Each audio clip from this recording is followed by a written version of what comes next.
Perkenalkan, nama saya Iyut, nama panjang yang Mang Iyut Hasudungan, orang Sumatera. Tapi saya lama di Bekasi, saya di Gabungan Serikat Buruh Mandiri, saya non-muslim, kawan-kawan. Sebelum saya masuk ke yang ingin saya sampaikan dari gerakan buruh, 2011 kalau tidak salah Habib, saya pernah kesini satu-satunya. Makanya saya mengantarkan teman saya juga yang saya ingat tapi saya lupa, jangan sudah 9 tahun. Waktu itu kejadian framing propaganda FPI itu Pak Habib, yang Fahira Idris pingsan itu Habib dulu. Saya ada di sana Habib. Di situ pertama kali saya melihat Abang Jose Rizal, almarhum Abang Jose Rizal, yang mengubah pandangan hidup saya. Kenapa? Karena waktu itu tuh di situ ada Uni Lubis kalau tidak salah. Ada Uni Lubis, wartawan senior. Jadi waktu 2011 itu Habib dan kawan-kawan, seorang yang saya kenal, yang saya tahu pribadi, jurnalis senior Uni Lubis aja kaget begitu almarhum Jose Rizal masuk. Tuh, Jose Rizal FPI gitu. Jadi maksudnya, kaget. Apalagi saya. Dan kebetulan saya punya tanda kutip pengalaman personal sama FPI, karena salah satu buruh yang saya advokasi namanya Ibu Rosdiana, suaminya dulu kakinya putus gitu, diurusi oleh almarhum Jose Rizal di RSCM saat itu. Jadi nama anaknya dinamai oleh Jose Rizal gitu. Nah, jadi begitu 2011 saya kan waktu itu ya namanya kena framing Habib. Jadi saya langsung datang ke sini tuh udah bawanya misuh-misuh gitu maksudnya. Di situ ada Fahira Idris, saya ingat, sama Uni Lubis lah, saya ingat saya. Tapi saya lihat pemaparannya jauh dari yang selama ini saya tidak sangka gitu maksudnya. Semua pertanyaan-pertanyaan yang insinuatif gitu bisa dijawab oleh Habib dengan sangat clear gitu, kristal clear, jernih gitu. Dan saya jadi, oh iya Pak Menang, betul, musuhnya FPI ini. Saya waktu itu berkesimpulan pulang dari situ, ya memang media gitu maksudnya. Saya tidak menemukan satu nuansa yang saya selalu baca, saya dapatkan dari media-media mainstream. Jadi itu perkenalan dulu kawan-kawan. Nah gitu. Jadi sejak itu 2011 saya berubah, ada yang salah dalam selama ini saya pemahaman sebagai seorang, saya beriman kepada Yesus Kristus gitu. Jadi saya salah nih selama ini. Terus saya mencari tahu, ternyata Habib ya di battle gitu sekolahnya gitu kan gitu, dan itu luar biasa. Saya termakan mentah-mentah sejak itu 2011 sampai dengan sekarang. Saya bisa kawan-kawan tahu kalau Twitter saya, kalau yang main Twitter, saya kafir radikalis. Akunnya kafir radikal, pernah disuspend ya sama tangan jahil, terus berganti jadi kafir radikalis. Nah, saya ini jadi salah satu non-muslim gitu ya yang dipakai argumentasinya, pendapatnya oleh banyak kawan-kawan di aktivis Islam. Jadi saya mengcounter narasi-narasi yang tidak betul gitu maksudnya. Gitu. Saya menjawab apa adanya. Bahkan saya dianggap sempat gegar di keluarga saya bahwa saya jadi mualaf. Betul itu. Jadi sampai adik saya pun sampai kaget, khawatir. Bahkan saya bilang saya tidak akan berubah iman saya. Tetapi fakta yang saya sampaikan, saya bilang begitu, adalah yang kalian dengar itu tidak betul. Dan saya boleh dicek, Habib, saya itu kafir radikal. Jadi saya terbuka nih. Tadi saya bilang kawan, diminta berbicara kan. Jadi saya terbuka nih, mungkin malam ini mungkin baru yang punya Twitter, oh ini akun kafir radikalis saya. Konsisten selama 9 tahun menghalau semua narasi-narasi Islamfobia. Bahkan saya bikin kesal tokoh-tokoh politik karena pendapat saya dipakai. Saya juga belajar teologi soalnya. Nah, itu. Jadi kawan-kawan, saya mau nyampaikan perkenalan saya. Jadi saya ini sudah 9 tahun sebenarnya tanpa kawan-kawan tahu, dan saya baru muncul nih terbuka.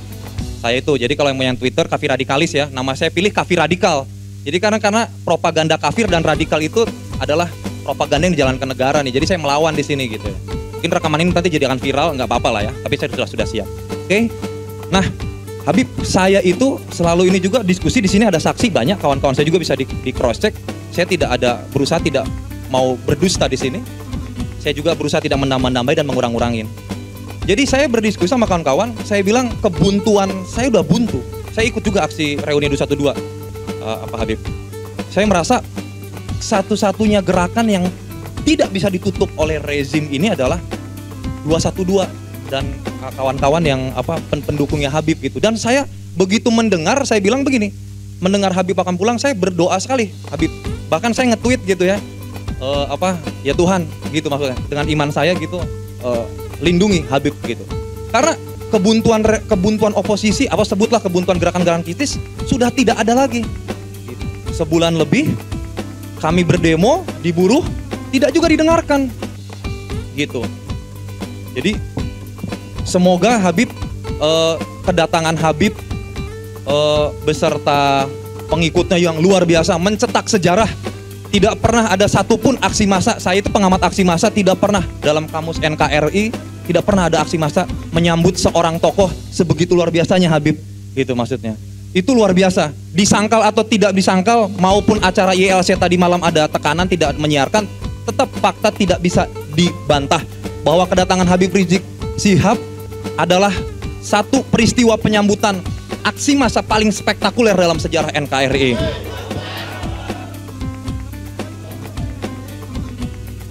Lalu saya beberapa kali, Habib, ini terakhir dari saya pernah, saya tidak mau berpikir menambatkan pemikiran saya ke sendiri gitu. Saya cari jangkarnya. Salah satu yang saya ajak ngobrol adalah saya 2 kali berkesempatan ke rumahnya Rocky Gerung. Begini saya tukar pikiran, tanpa pikiran tertukar, saya mendapatkan satu hal yang betul makin menguatkan bahwa yang didengung-dengungkan selama ini saya menganggap akal sehat itu, Rocky Gerung pakai Monas, monumen akal sehat. Memang betul Pak Habib, bahwa saya merasakan dari tadi saya tidak ada rasa takut, bahkan merasa seperti saya merasa nuansa yang hangat. Bahkan tadi saya salah, saya kira non muslim, saya akhirnya keluar tadi kata saya, maka tadi permisi saya non muslim, boleh gak di sini gitu maksudnya gitu. Tapi tidak ada masa intimidasi seperti tahun 2011 Habib. Saya merasa waktu itu kayak seperti semualah melawan saya gitu maksudnya. Nah, di kebuntuan seperti ini Habib, saya harus mendaraskan bahwa Omnibus Law ini yang sudah jadi Undang-Undang Nomor 11 Cipta Kerja ini banyak kejoliman Habib. Mudah-mudahan kedatangan Habib bukan hanya jadi momentum bersatunya. Bukan kami tidak mendukung rezim ya, tapi kebijakannya banyak yang tidak berpihak pada kami, terutama kaum buruh. Gitu. Nah, semoga kawan-kawan di sini, saya minta energinya yang luar biasa Habib. Dengan Habib saya dari gerakan buruh, ayo kita saling sinergi gitu. Gitu, Omnibus Law ini jahat, kita wariskan kepada masa depan gitu. Tolong dihentikan dengan bagaimana kita menyuarakan bersatu lagi agar saya merasa gini Habib, nyuwun sewu, punten ini kalau bahasa Sundanya. Saya merasa kawan-kawan masih tuntutannya itu masih yang bernuansa teologi gitu Pak Habib gitu, bahwa isu Islam itu masih nomor 1. Menurut kami itu harus di blend gitu Pak Habib gitu, dengan kawan-kawan dengan segala hormat. Di blend kenapa? Biar ketika masa Islam itu bisa mendapatkan simpatik dari masa kiri, masa tengah, saya hakul yakin gitu akan ada terjadi perubahan.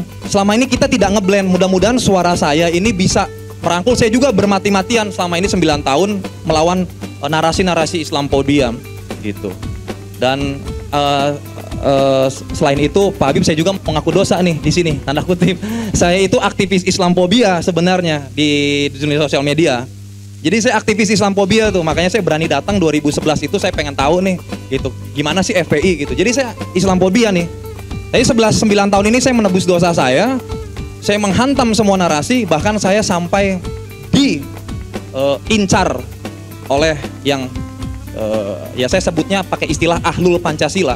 Orang-orang yang merasa paling Pancasila, yang paling bisa merasa mereka paling berjasa bagi negeri ini, paling Pancasila pokoknya lah gitu. Itu Habib. Jadi sekali lagi nama saya Iut, mudah-mudahan ini menjadi awal, karena tidak boleh berpanjang lebar juga, masih banyak kawan-kawan yang mau berbicara. Itu saja Habib, mudah-mudahan kedatangan Habib menjadi momentum persatuan antara masa Islam, masa tengah dan masa kiri. Dan saya sangat yakin Pak Habib bahwa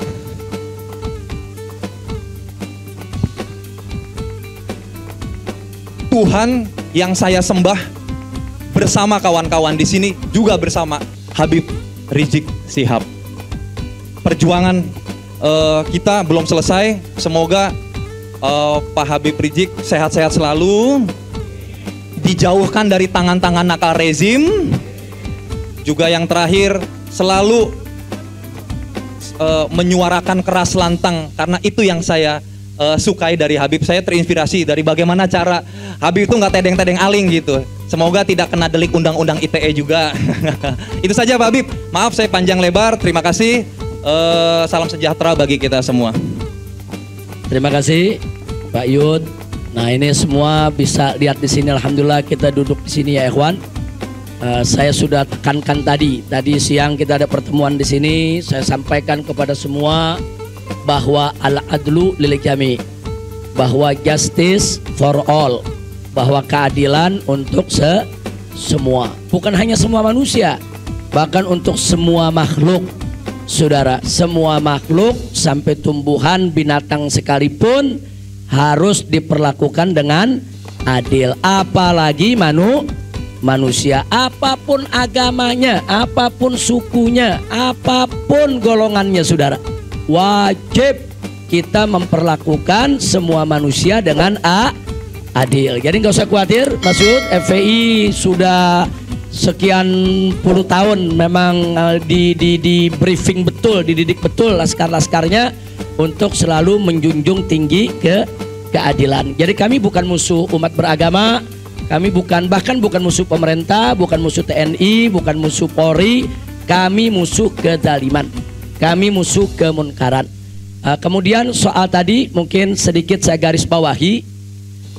FPI begitu juga kawan-kawan di PKS sebetulnya selama ini bukan hanya memperjuangkan urusan agama, bukan hanya memperjuangkan urusan teologi. Tapi karena memang kami adalah organisasi Islam, PKS juga partai Islam, sehingga media-media itu sudah terlalu lama memframing seolah-olah FPI hanya berurusan soal teologi. Padahal di FPI ini kita punya badan ahli front yang mengkaji semua masalah. Bahkan sebelum ribut-ribut soal Omnibus Law, FPI sudah gelar lebih dulu sejak bulan Januari kita sudah gelar aksi, sudah gelar demo untuk menolak Omnibus Law.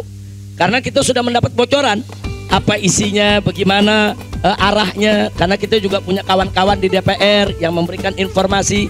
Hanya saja media-media mainstream ini memframing seolah-olah FPI tidak tahu menahu soal Omnibus Law, nggak tahu menahu soal urusan ekonomi, nggak ngerti soal kebijakan-kebijakan negara. Dipikirnya FPI ini cuma ngurusin soal agama, soal dakwah, soal tabligh akbar. Nah maka itu sekali lagi memang framing media sangat jahat ya kawan. Jadi tidak usah khawatir, Mas Yud, kalau bicara soal membela buruh kita akan berjalan bersama. Nggak usah khawatir, kita semua saudara akan memperjuangkan nasib rakyat Indonesia termasuk nasib para buruh. Bahkan PKS yang ada di samping kami pun insya Allah akan tetap bergandeng tangan dengan kita untuk membela semua rakyat Indonesia. Takbir, Shallu ala Nabi. Nah, kami juga sudah punya tim membaca draft terakhir yang ditandatangani oleh Presiden soal Omnibus Law, dan kita sedang mengkaji ayat per ayat, kata per kata. Nah, sebab FPI ini punya kebiasaan dia tidak akan bersuara sebelum dia baca, dia tidak akan bergerak sebelum betul-betul dikuasai materinya.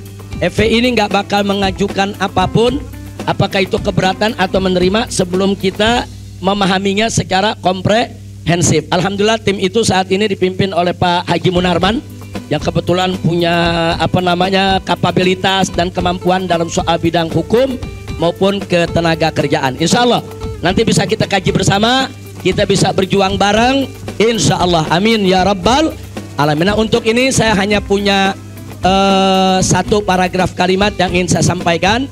Di negara-negara sosialis komunis, pada umumnya cari duit susah, tapi pajak rendah. Ada keseimbangan, cari duit susah, pajak rendah. Itu ciri-ciri sosialis komunis. Sementara di negara-negara liberalis kapitalis, cari duit gampang, tapi pajaknya selangit. Nah, jadi ada keseimbangan. Nah, Islam menawarkan bagaimana cari duit mudah, pajak rendah. yang terjadi di Indonesia saat ini bukan Islam, bukan sosialis, bukan liberalis. Kenapa? Cari duit susah, pajak tinggi. Nah, ini kan jadi rusak-rusakan ini. Kira-kira jelas gak? Paham? Yang benar apaan? Jadi saya ulangi nih, di negara sosialis komunis cari duit susah tapi pajak rendah. Di negara liberal kapitalis cari duit bebas, gampang. Setiap orang individu dia bisa memperkaya diri tapi pajaknya tinggi. Di Indonesia cari duitnya susah, pajaknya tinggi. Nah, kita dari kalangan gerakan Islam ingin menawarkan ekonomi yang nyari duitnya gampang, saudara, pajaknya rendah. Mau gak begitu? Yang benar, betul. Ya kalau mau berjuang, jangan cuma mau begitu diajak turun mikir dulu. Nah, tapi insya Allah yang hadir di sini semua punya semangat. Takbir, sallu ala nabi.